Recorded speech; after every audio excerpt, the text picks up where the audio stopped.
Hello, welcome. तो साहित्य ज्ञान गौरव में आपका स्वागत है। तो जैसा कि हम गोदान पढ़ रहे हैं, संपूर्ण गोदान हमारे थंबनेल में भी है और पढ़ना भी चाहिए क्योंकि क्वेश्चन बनते हैं तो अपन हौच पौच हो जाते हैं। हर बार मतलब कितना भी पढ़ा हो देखा हो क्वेश्चन गलत ही होते हैं एग्जाम में। तो इसलिए ध्यान से अपन तो कोशिश तो कर सकते हैं और कोशिश करे हुए रहेंगे, पढ़े हुए रहेंगे तो नॉलेज भी रहेगा अपने पास, क्योंकि गोदान तो बहुत ही प्रसिद्ध प्रेमचंद्र का है उपन्यास, जो कि सभी सभी लोकप्रिय है। तो जानकारी तो जरूरी है। तो इसलिए 18 भाग तक हम पढ़ा चुके हैं और इसमें 36 भाग हैं पूरे उपन्यास में। तो 19 भाग तक अपन आए हैं और देखते हैं, जहाँ तक हो सके तो अपन खींचेंगे, मतलब जहाँ इम्पोर्टेंट है वो लगाते हैं। हर बार मैं बोलती हूँ लेकिन होता है। अब आज और देखते हैं क्या होता है। तो आज मैं कोशिश कर रही हूँ कि पॉइंट ही बताऊंगी, ज़्यादा नहीं है। अब देखिए 19वें में है कि मिर्जा खुर्शीद का हाथा क्लब भी है और कचहरी भी और अखाड़ा भी था। तो ये इम्पोर्टेंट है, कभी आ जाए तो वेरी वेरी इम्पोर्टेंट है, ये याद रख। मिर्जा खुर्शीद के क्या क्या है? हाथा क्लब है, हाथा क्लब है और कचहरी भी और अखाड़ा भी था। अखाड़ा में जहाँ पर कुश्ती खेलते हैं। और दिन भर जमघट लगा रहता था। मोहल्ले में अखाड़े के लिए कई जगह नहीं थी, अखाड़े के लिए कहीं जगह ना थी और एक छप्पर लगा डलवा कर अखाड़ा बनवाया हुआ था और वहाँ नित्य 150 लड़ितिये आ जुटते थे, मतलब कुश्ती के। मिर्जा जी उसके साथ जोड़ करते थे। मोहल्ले के पंचायतें भी ये यही थी और मियाँ बीवी और सास बहू भाई भाई के झगड़े टूटे कहीं चुकाए जाते थे। मोहल्ले के सामाजिक जीवन का भी केंद्र और राजनीतिक आंदोलन का भी आए दिन से सभाएं होती थी। ये मिर्जा खुर्शीद का ये जानना जरूरी है। ये हाथा क्लब था और ये थी कचहरी थी, अखाड़ा था, ये याद रखना है। और यही और स्वयं सेवक ये है कि राजनीतिक दलों में आए दिन सेवाएं होता था, यही स्वयं सेवक टिकते हैं और स्वयं सेवक टिकते हैं और वहीं उनके प्रोग्राम बनते हैं। तो जहाँ कोई ऐसा संस्था होता है तो वहीं सभी जाते हैं ना। जैसे पुस्तकालय गांव-गांव में बने रहते हैं, वहाँ पर सभी जाके बैठते हैं, बातें करते हैं। मालती नगर कांग्रेस कमेटी की सभा नेत्री चुन ली गई है। तो मालती क्या चुन ली गई है? नगर नगर कांग्रेस कमेटी की सभी सभा नेत्री चुनी गई है। तो ये याद रखना है, ये वेरी वेरी इंपॉर्टेंट है। तो इस तरह इस स्थान पे रौनक और भी बढ़ गई। गोबर को यहाँ रहते साल भर हो गया था और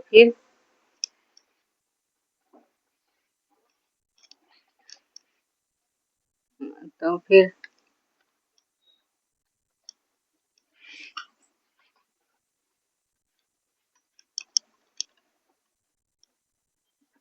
रंग ढंग कुछ और था, लगा था, मालूम हो रहा था।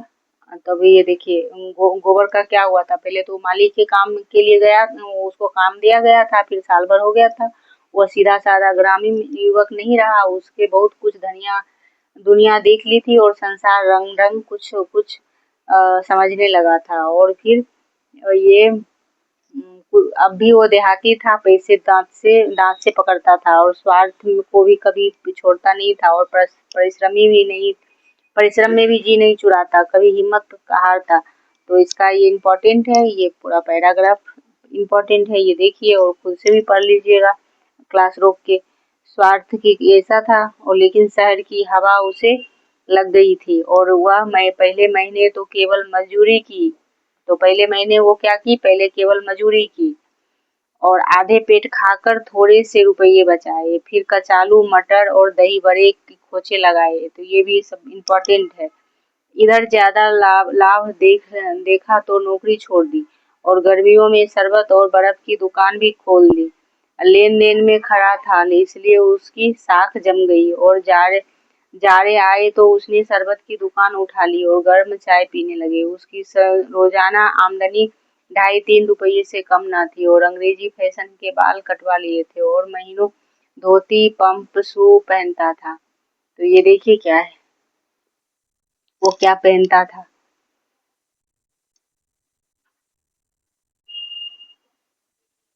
अंग्रेजी फैशन के ये कटवा दिया था। महीन धोती और पम्प शू पहनता था। क्या पहनता था? अंग्रेजी फैशन के बाल कटवाया था और ये था, ये याद रखना है। एक लाल ऊनी चादर खरीद ली थी और पान सिगरेट की शौकीन हो गया था। सेवा सभाओं में आने जाने से उसे कुछ राजनीतिक ज्ञान भी हो चला था। राष्ट्र और वर्ग का अर्थ समझने लगा था। सामाजिक रूढ़ियों की प्रतिष्ठा और लोक निंदा भय अब उसे बहुत, तो आए दिन पंचायतों में निसंकोच बना रहा। ये दूरमुंह छिपाए हुए पड़ा था। इसी तरह बल्कि ये सब है। तो इतने दिनों में वह पैसा भी घर नहीं भेजा था और माता पिता को रुपये पैसे के मामले में इतना चतुर नहीं समझता था। वे लोग तो रुपये पाते ही अब आकाश में उड़ने लगेंगे। वो माता पिता के बारे में ये सोच समझता था कि जहाँ हम पैसे भेजेंगे वो तो आकाश में उड़ने लगेंगे। तो क्या क्या बोलता है देखो। दादा तुरंत गया करने की तरफ। अम्मा को गहने बनवाने की धुन सवार हो जाएगी। ऐसा व्यर्थ कामों के लिए उसके पास पैसे नहीं है। देखो तो नए नए युग का लड़का ऐसा सोचता है। अब वह छोटा मोटा महाजन भी पड़ोस के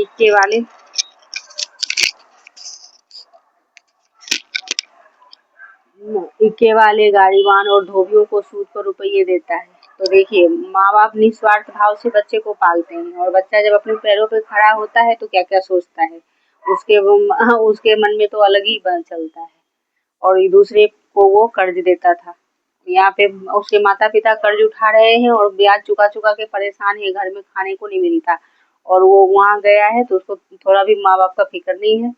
और वो तो उनके बारे में उल्टा ही समझता है कि मैं पैसे भेजूंगा तो माँ गहने बनाएगी और पिता गया चले जाएंगे तीर्थ करने। तो इस तरह से वो बातें सोच रहा है। 10-11 महीने में ही उसे अपनी मेहनत की किफायत और पुरुषार्थ को अपना स्थान बना लिया था। तो 10-11 महीने में कितने महीने वो काम किया था अच्छे से? 1 साल पहले हो गया था और 10-11 महीने में वो सब कर लिया। फिर झुनिया की यही लाकर रखने की बात सोच रहा था। अब अच्छा चलने लगा तो झुनिया को भी यही ला के रखने का बात सोच रहा था। तो फिर आस पड़ोस भी बोलने लगे। तीसरे पहर का समय है, वो सड़क किनारे ये सब है। तो आप होगा तो देख के पढ़ लीजिएगा इसे क्लास इसको स्टॉप करके। तो ये सब है।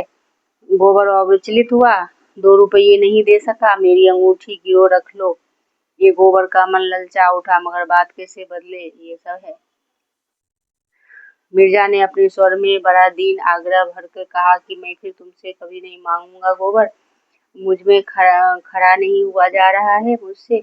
इस शराब की बदौलत में मैंने लाखों की हैसियत बिगाड़ दी है और भिखारी भी हो गया। अब मुझे भी जिद पकड़ पड़ गई है कि भी चाहे भीख ही मांगे पड़े, मैं इसे छोड़ दूंगा। तो मिर्जा ये बोल रहा है, शराब की लत लग गई है उसको, गोबर को बोल रहा है। जब गोबर ने अब की बार इनकार किया तो मिर्जा साहब निराश होकर चले गए और शहर में उनसे हजारों मिलने वाले थे। कितने ही उनकी बदौलत बन गए थे, कितनों ही। तो ये सब है।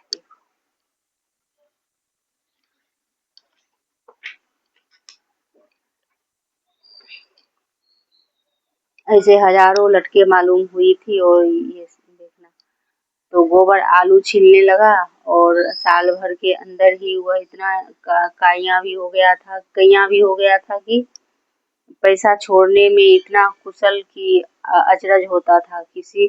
जिस कोठरी में रहता था वहाँ मिर्जा साहब ने दी है और इस कोठरी और बरामदे का किराया बड़ी आसानी से 5 रुपये मिल सकता था। गोबर लगभग साल भर से उसे उसमें रहता था लेकिन मिर्जा ने कभी किराया मांगा ही नहीं उसने। तब उन्हें शायद ख्याल ही ना था इस कोठरी का कुछ किराया भी हो सकता। थोड़ी देर में इक्के वाला रुपया मांगने आया।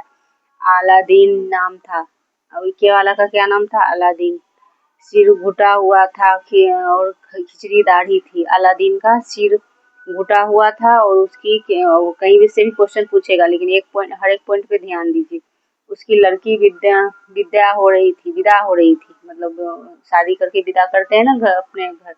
5 रुपये उसे जरूरत थी। गोबर ने उसे 1 आना रुपया सूद पर दे दिया। तो ऐसे देखिए, जरूरतमंदों को वो रुपया सूद पे देता था। अलादीन ने धन्य देते हुए कहा, भैया अब बाल बच्चों को बुला लो, अब तक हाथ के ठोकते रहोगे। हाथ से ठोकते रहोगे, रोटी ठोकना होता है हाथ से, पहले मक्की की रोटी बनती थी हाथ से ठोका जाता था।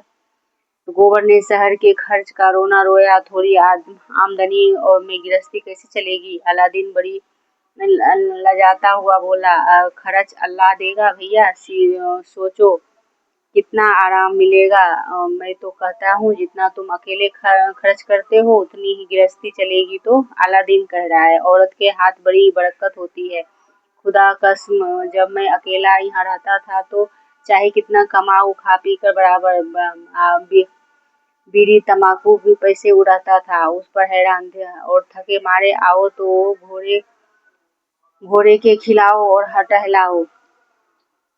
वो इक्का चलाता था ना, तो फिर थक हार के आता था तो फिर घोड़े को उसको मालिश भी करना पड़ता, देखभाल करना पड़ता है, तो ही चलता है घोड़ा।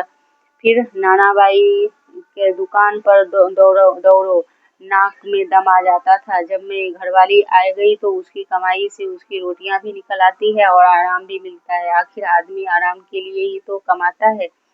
जब खान पान में खा पी कर आराम ना मिला तो जिंदगी की गारत है। ये सब उसको सिखा रहा है सब वो इक्के वाला। फिर तुम्हारी कमाई बढ़ जाएगी और जितनी देर में आलू का मटर का उबालते हो उतनी देर में दो चार प्याजे चाय बेच लोगे। अब चाय 12 मास चलती है। रात और लौटेंगे घर वाले, पाँव दबाएगी, सारी थकान मिट जाएगी। अब इस गोबर ने मन में बैठा ली कि उच्चाट हो गया दुनिया।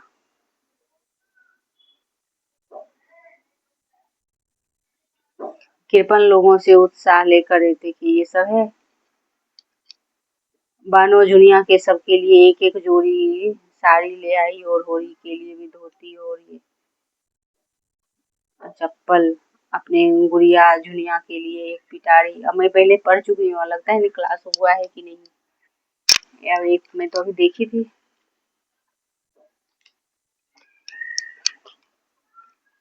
तो ये देखना है कि किसके लिए क्या क्या लाया था। ये जापानी गुड़िया जुनिया के लिए एक पिटारी और जिसमें तेल सिंदूर रख सके वैसा लाया था। आईना होगा बच्चों के लिए, टॉप फ्रॉक और बाजार से बनाया हुआ मिलता है वो सब लाया था। बाजार दोपहर सारी चीजें आ गई, बिस्तर बांध गया और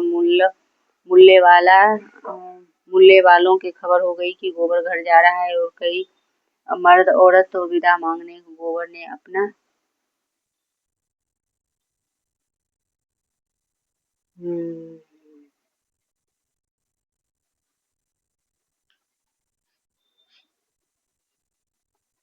गोबर ने सबको राम राम किया। हिंदू मुसलमान और मित्र शहर में तो सभी रहते हैं, तो सभी को राम राम किया। दुख दर्द ये सब है। देखिए, एकादशी रखने वाले को एकादशी कभी कभी विनोद भाव से एक दूसरे को छींटे उड़ा लेते थे।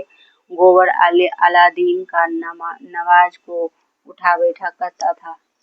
गोबर अलादीन के नमाज को क्या बोला, नमाज को उठा बैठा कहता था। अलादीन पीपल के नीचे स्थापित सैकड़ों बड़े छोटे शिवलिंगों को बटखरे बनाता बनाता, लेकिन सांप्रदायिक द्वेष का नाम भी ना था। तो सब देखिए, सभी जाति के लोग घुल मिल कर रहते थे, सांप्रदायिक नाम भी नहीं था। 1936 का है प्रकाशन। 1930 में यह उससे पहले लिखा जा रहा होगा, लेकिन सब कैसे मिलजुल से देखिए। इंसानियत तो इंसानियत है, ये यहाँ पर तो इंसानों ने सबको बांटा है बस। और सभी के भावना एक ही रहते हैं और थोड़ी कर्मों के हिसाब से थोड़ा अलग रहता है। इतने में बूढ़े इक्के वाला लेकर आ गया, अभी दिन भर का मार कर आया था गोबर। तो ये सब है। सड़क पर इक्का सर पर दौड़ा जा रहा था। मरम्मत हुई, गोबर ने प्रसन्न होकर।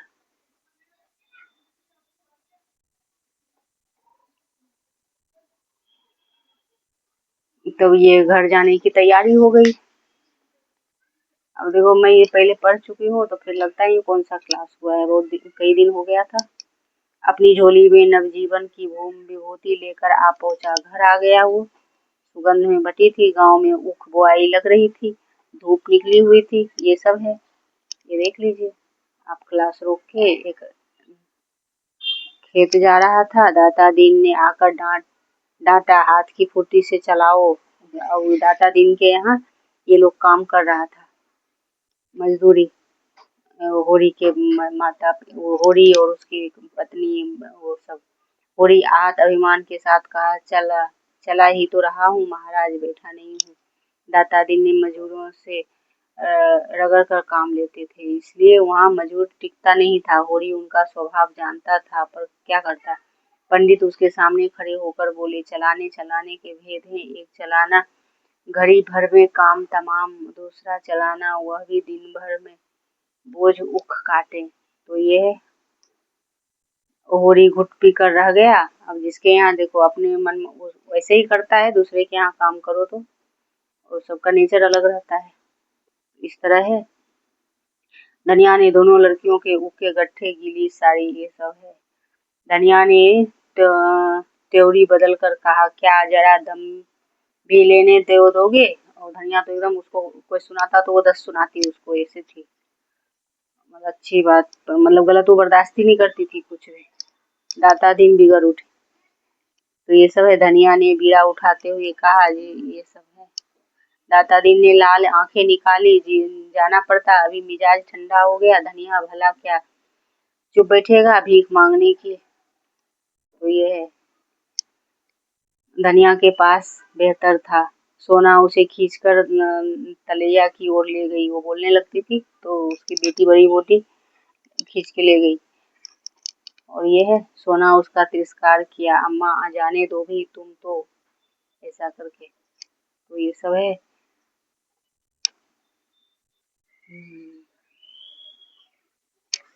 बहुत सारा है। लाला पटेश्वरी भागे हुए आए और स्नेह भरी कठोरता से बोले, क्या करती हो धनिया, होश संभाल। होरी को कुछ नहीं हुआ है, गर्मी से अचेत हो गए हैं, अभी होश आ जाएगा।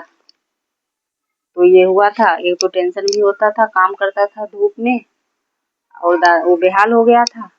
तो फिर ये पटेश्वरी आया था, लाला पटेश्वरी था, और तो बोला कुछ नहीं होगा। धनिया ने पटेश्वरी के पांव पकड़ कर लिए, रोती हुई बोली, क्या करूं लाला जी, नहीं मानता। भगवान ने सब कुछ हर लिया, अब मैं सबर कर गई, अब सबर नहीं होगा। हाय रे मेरा हीरा। हाँ।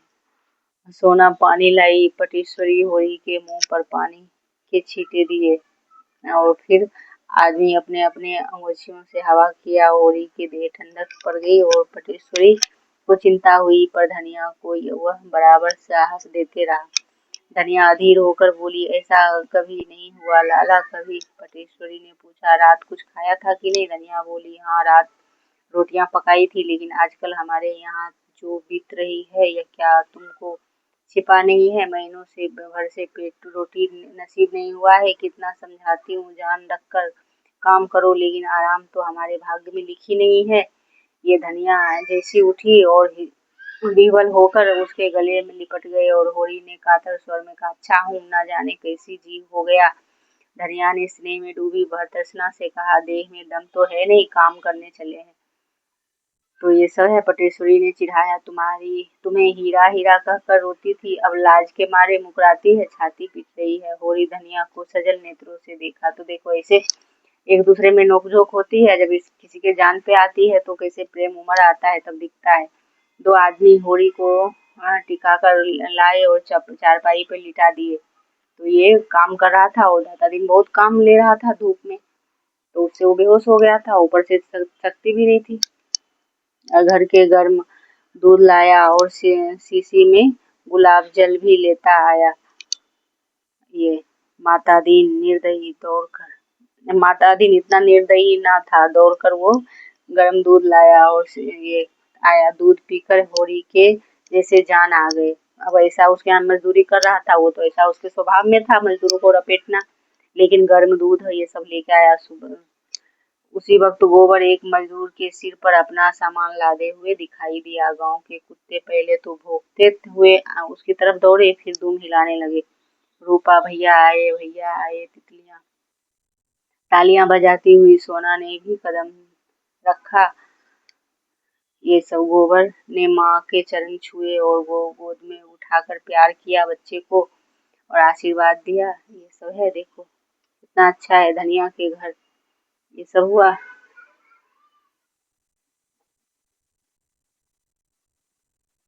हो गया डमरा टापू बताता है, सुन सुनकर जान सूखी जाती है, कहाँ रहे ये दिन। गोबर ने शर्माते हुए कहा, कहीं दूर नहीं गया अम्मा, यहाँ लखनऊ में ही था और इतने नियरे रहकर भी कभी चिट्ठी भी नहीं दिया। ये सब आते हाल चाल पूछा जा रहा था, तो ये सब देख लीजिए।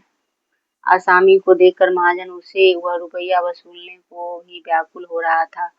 उनके बट्टे खाते डाल दिए। बच्चा उन चीजों की ओर लपक रहा था, चाहता था कि सबका सब हाथ मुंह में डाल ले, पर झुनिया उसे गोद में उतरने देती। सोना बोली, भैया तुम्हारे लिए ऐना कंघी लाएं। भाभी, झुनिया ने उपेक्षा भाव से कहा, मुझे ऐना कंघी ना चाहिए, अपने पास रख ले।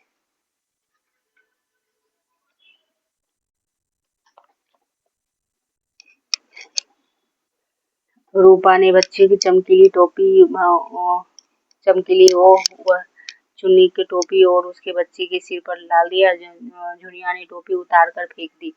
सहसा गोबर को अंदर आते देखकर बालक के लिए अपनी कोठरी में चली गई। गोबर को देखा सारा सामान खुला पड़ा है। उसकी जी तो चाहता है कि पहले झुनिया से मिलकर अपना अपराध क्षमा करे, लेकिन ये सब है। देखिए, गुड़िया खेल रही, हमने रोते तू चप्पल देख लो, क्यों रोती है, मिठाइयाँ, ये सब मेल मिलाप हो रहा है, तो इसमें से प्रश्न क्या आएगा। अब संदूक खुला, उसमें साड़ियाँ निकलने लगी। सभी किनारदारी थी और जैसी कि पटेश्वरी लाला के घर में पहनी जाती है, मगर वही बड़ी हल्की, ऐसी महीन साड़ियाँ भला कई दिन चलेगी। तो वो लाया था। बड़े आदमी कितनी महीन साड़ियाँ पहनने चाहे पहने, वह महेरियों को बैठने और सोने के सिवा और कौन काम है। यहाँ तो खेत खलिहान में काम है। ये झुनिया बोलती होगी, होरी के लिए धोती के अतिरिक्त एक दुपट्टा भी था। यहाँ तो खेत खलिहान सब कुछ करना पड़ता है। और सभी किनारदारी साड़ी थी, ये ध्यान में रखना है। ननिया प्रसन्न होकर बोली, तुमने बड़ा अच्छा काम किया बेटा। इनका दुपट्टा बिल्कुल तार तार हो गया था। गोबर को इतनी देर में घर की परिस्थिति का अंदाजा हो गया। ननिया के साड़ी कई पैबंद लगे हुए थे। सोना की साड़ी सिर पर कटी हुई थी और उसमें से बाल दिखाई देते थे, ऐसे थे उसकी हालत घर की। और ये लड़के जात थोड़ा अल्लड़ होते हैं, मतलब समझते ही नहीं है। थोड़ा सा दिमाग आया तो इतना सब कर दिया, फिर तो फिर अफसोस जाएगा। आगे लड़कियां तो साड़ियों में मगन थी, धनिया लड़के ये थोड़ी सी जौ आटा सांझ के लिए सज कर रखा हुआ था। इस वक्त तो चवेने की पर कटती थी, मगर अब गोबर थोड़े ही उससे जौ का आटा खाया जाएगा। परदेश में ना जाने क्या क्या खाता पीता होगा। जाकर दुलारी दुकान से गेहूं का आटा, चावल, घी उधार लाई। इधर महीनों में सहुआइन एक पैसे की चीज उधार ना दी थी। ये था। पूछा, गोबर खूब कमाया है। धनिया बोली, अभी तो कुछ नहीं खुला दीदी, अभी मैंने कुछ कहना उचित नहीं समझा। आप सबके लिए किनारदार साड़ियाँ लाया है, तो आस पड़ोस जाते हैं तो पूछते हैं कि वो तो गोबर खूब कमा के आया होगा। तो वो बोला, अभी तक तो मैं नहीं पूछी हूँ। दुलारी ने आशीष दिया, भगवान करे जहाँ रहे कुशल रहे। तो ये सब है। समझदार। पेज में मोड़ भी देती हूँ, कहाँ तक पढ़ाया था असली में।